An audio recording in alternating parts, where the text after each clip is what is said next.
Então, assim, gente, antes de começar com a prática propriamente dita, vamos trocar 3 minutos de ideia sobre o que é um hábito, né?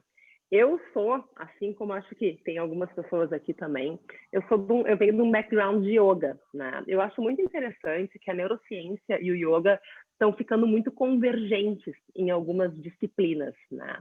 Então, existe um conceito no yoga, acho que ele vem também do hinduísmo, chamado Vassana, né? Asanas são as posturas, né? Aquelas posiçõezinhas bonitas que a gente vê em foto. Mas tem um lance que chama Vassana, e Vassana se define por uma tendência subconsciente das ações automáticas. É meio indigesto, então eu vou repetir. Tendência subconsciente das ações automáticas. O que isso significa, né? Que existem coisas que eu faço que não necessariamente eu estou me dando conta, mas eu faço sempre dessa forma ou sempre essa coisa, né? E então, daí pegando agora um gancho da neurociência, a gente entendeu um pouco, quem leu aquele livrinho amarelo com as letrinhas vermelhas, escrito O Poder do Hábito, entendeu como é que funciona o nosso cérebro, né, em se tratando de hábitos. Via de regra, o cérebro humano, ele foi programado para economizar energia, né? Então, sempre que eu faço uma tarefa repetitivamente, sei lá, escovar o dente, né? Hoje de manhã todo mundo provavelmente escovou os dentes.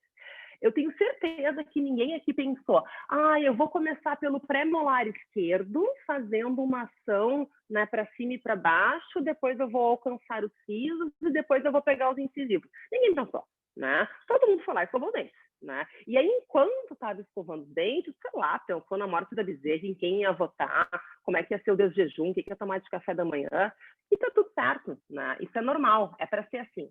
Né? O nosso cérebro, ele economiza energia nas tarefas que a gente está acostumado a fazer para poder alocar esse fosfato em outras coisas. Né? E ok, né? Porque isso nos serve para economizar energia e para não ter que pensar cada vez, eu vou dirigir, então eu vou engatar primeiro, eu vou engatar segundo. Não. A gente descobriu lá uma rota neuronal, né? E economiza energia e consegue, portanto, alocar esse fosfato em outras coisas. Pois bem, né? Até aqui tá tudo certo, até aqui foi tudo lindo. Opa, desliguei meu fone sem querer. Existem coisas que a gente faz que não são tão pertinentes à jornada que a gente quer seguir, né? Então, assim, às vezes eu sou uma pessoa, eu me entendi como uma pessoa tímida e retraída, né? E aí eu me acostumei com esse caminho e sempre que eu tenho alguma situação de exposição, algum trabalho, não, eu sou tímido e retraído, daí eu me retiro, né? Então, talvez o desafio de quem é muito falante, né, de quem tem o hábito de ser muito falante, seja ser um pouquinho mais introspectivo, né? Talvez o hábito de quem é muito agressivo ou muito de ir, né, para a luta, para a ação, seja poder se recolher um pouco. Só que a gente só consegue ter ingerência sobre os hábitos e qualquer coisa que a gente faça, a gente só consegue... É uma máxima da administração, ali entrando um pouco na era da fé. Sem informação não há gestão. Então, se eu não paro e olho, eu não consigo me dar conta e, portanto, eu não consigo intervir, né? Então, a proposta dessa prática e o desafio dessa vivência que a gente tem agora é conseguir colocar um pouco de luz sobre os nossos hábitos para poder ter o discernimento se eles estão indo ao encontro de quem a gente quer ser ou se eles estão indo de encontro com quem a gente quer ser. E aí, um exemplo prático de hábitos que eu gostaria que todo mundo fizesse agora aqui, nesse momento, é, por gentileza, cruzem os seus braços. Cruza o braço lá. Todo mundo cruzou? Uma galera aqui de câmera fechada que eu não vejo, no Instagram eu não vejo. Mas faça a gentileza para mim. As experiências na prática, elas são mais efetivas. Cruzou o braço. Beleza. Esse é o seu hábito de cruzar o braço. E não tem nada errado com ele. Agora, cruza para o outro lado.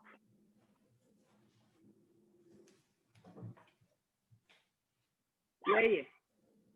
E aí? Como é que é essa experiência de cruzar o braço para o outro lado? Dá uma sensação que tá tudo errado, né? Parece que, tipo, que não encaixa, que não tá certo, que tá errado. Então, tá aí uma prova de que a gente tem hábitos, né? É como se a gente não soubesse cruzar o braço para o outro lado. É como se... Por quê? Porque esse caminho neuronal não está tão claro. A gente entendeu que o jeito de cruzar o braço é assim, e quando resolve cruzar para o outro lado, meio que buga o sistema, né? Parece que dá tilt. E, então, esse é um exemplo prático que a gente precisa desconstruir alguns hábitos para conseguir incorporar outros. E a gente precisa se dar conta, né? Provavelmente até a gente fazer essa vivência agora, você não tinha se dado conta que tem um jeito de cruzar o braço. Ou como brinca na minha família, o jeito certo, né? O jeito certo de cruzar o braço. Então, gente, é uma brincadeira para a gente conseguir entender que a gente tem hábitos o tempo todo, que a gente tem vasanas, né? Tendências subconscientes das ações automáticas o tempo todo. E não tem problema, a menos que essas vivências, esses hábitos ou essas tendências não estejam nos impedindo de ver coisas, de vivenciar coisas ou de nos tornarmos a pessoa que a gente gostaria de ser, né? Então, fica aí essa provocação e vamos à prática, que afinal de contas é para isso que a gente está aqui. Beleza? Certinho? Então, olha só. Num primeiro momento, eu te convido a adotar uma posição, uma postura física um pouquinho mais atenta, tá? Uma outra coisa super importante que a neurociência nos traz é que dentro do hábito não há aprendizado. Então, se você se mantiver sentado daquele jeito que você costuma sentar, assim, naquela postura meio Netflix, né, o cérebro entende que ele está no mode de descanso e acaba não colhendo as informações. Então, vamos sentar com as costas um pouquinho mais eretas. A gente costuma dizer que a ideia é achar uma postura atenta e confortável.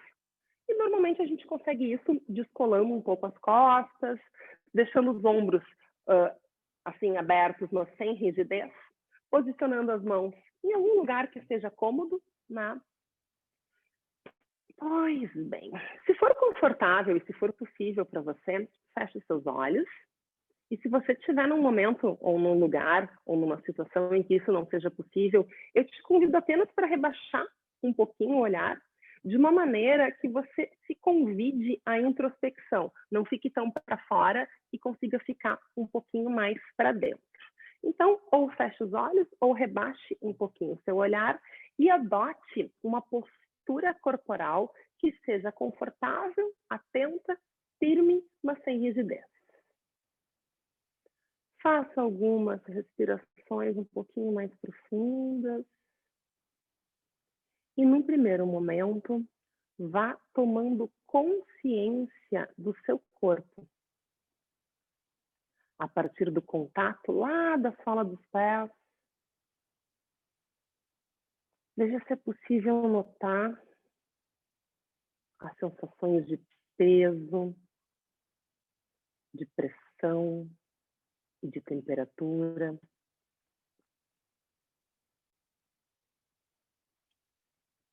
Veja se é possível notar os tecidos com os quais os pés se relacionam, seja meia, o calçado, o tapete, o chão. Observe o peso do bumbum na cadeira. Observe a sua respiração.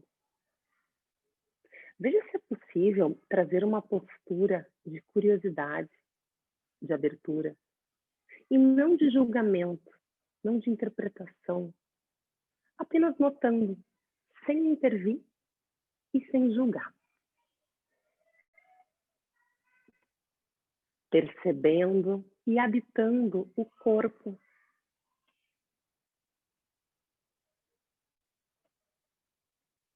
A respiração.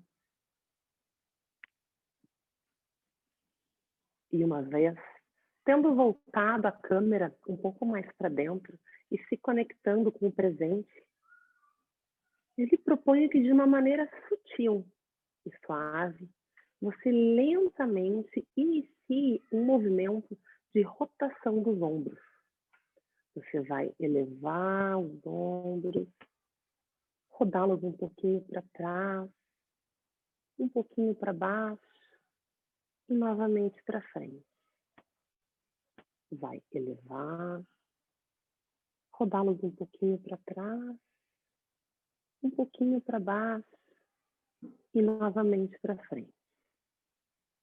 Eleva, roda, baixa e devagarinho sobe de novo. Vá fazendo esse movimento da maneira mais lenta que você puder. Colhendo dados a respeito dos ombros, a respeito de si. Continue com o movimento. Para cima, para trás, para baixo, para frente, para cima, para trás,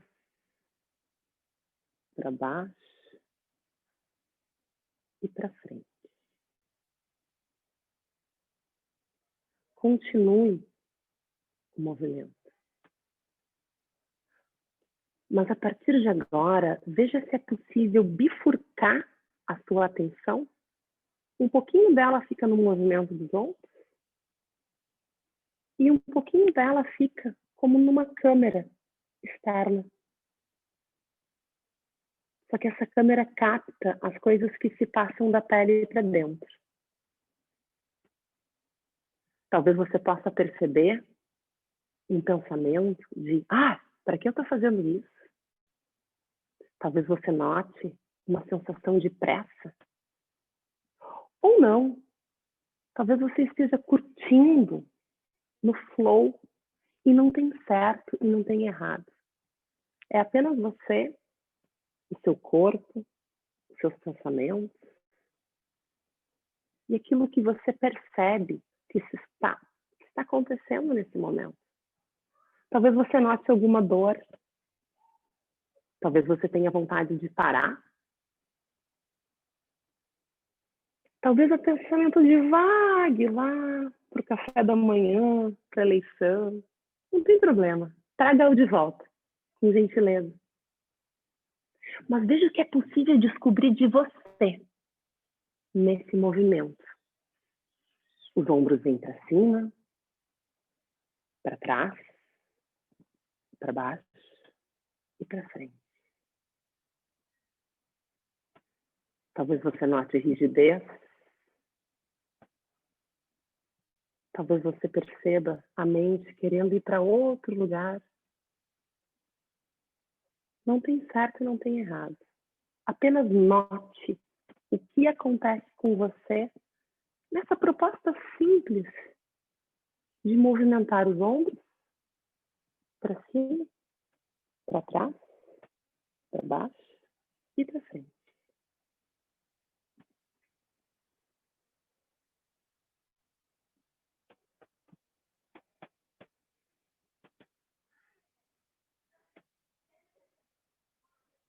Vai encerrando o movimento dos ombros e ainda com os olhos fechados e com a consciência conectada com o corpo,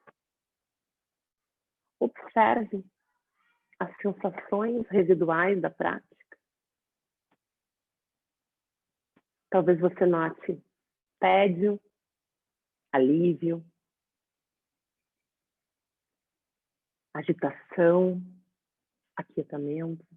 Não tem problema, não tem certo, não tem errado. Mas veja se é possível notar o impacto dessa prática simples no seu corpo,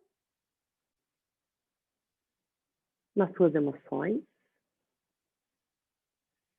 e nos seus pensamentos. Corpo, emoções e pensamentos. Prepare-se para finalizar essa prática com 3 respirações mais profundas. A gente vai inspirar pelo nariz. Vai soltar o ar também pelo nariz de maneira lenta. Fazendo uma transição dessa atenção que está focada para dentro gradativamente para ir jogando para fora. Mais uma inspiração profunda.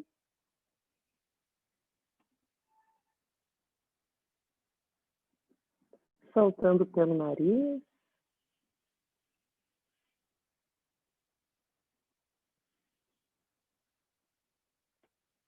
E a última vez, abrindo devagarzinho os olhos, encerrando esta prática. Então, eu vou finalizar com a galera aqui do Instagram. Quem tiver interesse em participar da discussão, entra no Zoom, até porque vai ter a prática da Fê